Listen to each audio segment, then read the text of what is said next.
안녕하세요. 현실 변호사 홍변입니다.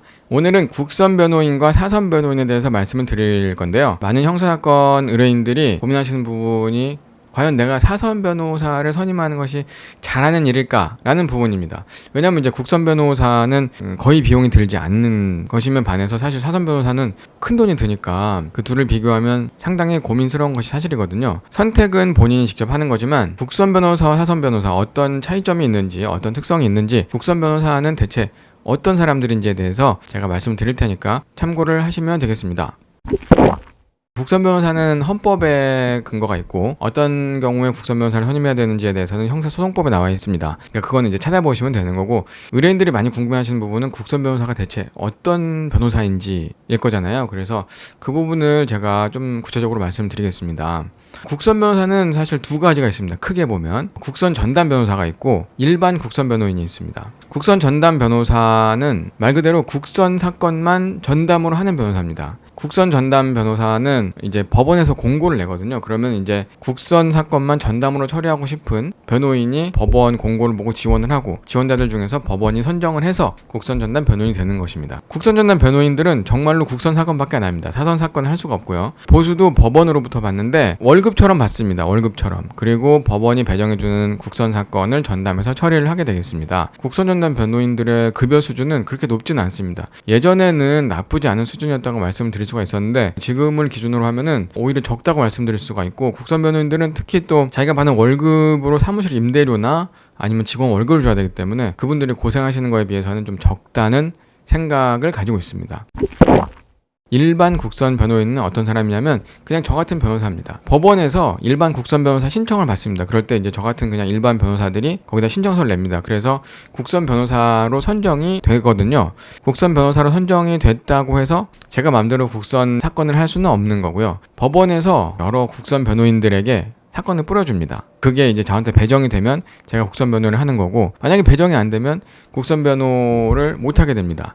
참고로 말씀드리면 저는 국선 변호사를 신청을 했었는데 제가 뭐 서류를 못 받은 것인지 아니면 뭐 중간에 일이 꼬인 것인지 모르겠는데 국선 변호인으로 선정이 됐다는 통지서를 받아본 적이 없습니다. 일반 국선 변호사의 경우는 급여를 사건당 얼마로 받습니다. 지금은 좀 올라서 55만 원인가 60만 원 정도가 되는 것으로 알고 있습니다. 그런데 일반 국선 사건들은 사건을 마지막까지 마무리해야 돈이 나옵니다. 그러니까 예를 들어서 한참을 국선 변호를 하더라도 피고인이 사선 변호사를 선임을 하게 되면 국선 선정은 취소되거든요. 이 경우에는 돈을 못 받습니다. 그런데 이제 어떤 사건이 막 1년 2년 가가지고 국선 변호인으로서도 많이 힘들었지만 아무튼 열심히 노력을 해가지고 끝까지 했다고 가정하더라도 그 경우에 받을 수 있는 돈이 55만 원 정도가 되는 겁니다. 돈이라는 게 사실은 뭐 적은 돈이라는 게 어디 있겠습니까만은 변호사의 평균 급여나 기본적인 수임료 평균치를 보면 사건 하나당 뭐 55만 원, 60만 원 이 정도의 금액은 사실은 변호사에게 커다란 동기가 되는 금액이라고 말씀드리기는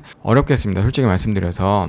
따라서 이제 국선 전담 변호사 같은 경우는 열심히 한다고 더 돈을 많이 받는 것도 아니고 열심히 안 한다고 해서 돈을 덜 받는 것도 아니기 때문에 국선 전담 변호사가 얼마나 최선을 다하느냐는 그 사람이 어떤 사람이냐에 따라 달려있다고 보면 될 것 같습니다. 일반 사선 변호사나 크게 차이가 없다고 보면 되겠죠. 그런데 이제 일반 국선 변호사 같은 경우는 그 사람이 어떤 사람이냐도 중요하지만 아무리 변호사 직업에 대해서 열정 있는 사람이라 하더라도 사건당 받는 액수가 너무 적기 때문에 동기가 떨어지는 측면이 있다고 볼 수 있겠습니다.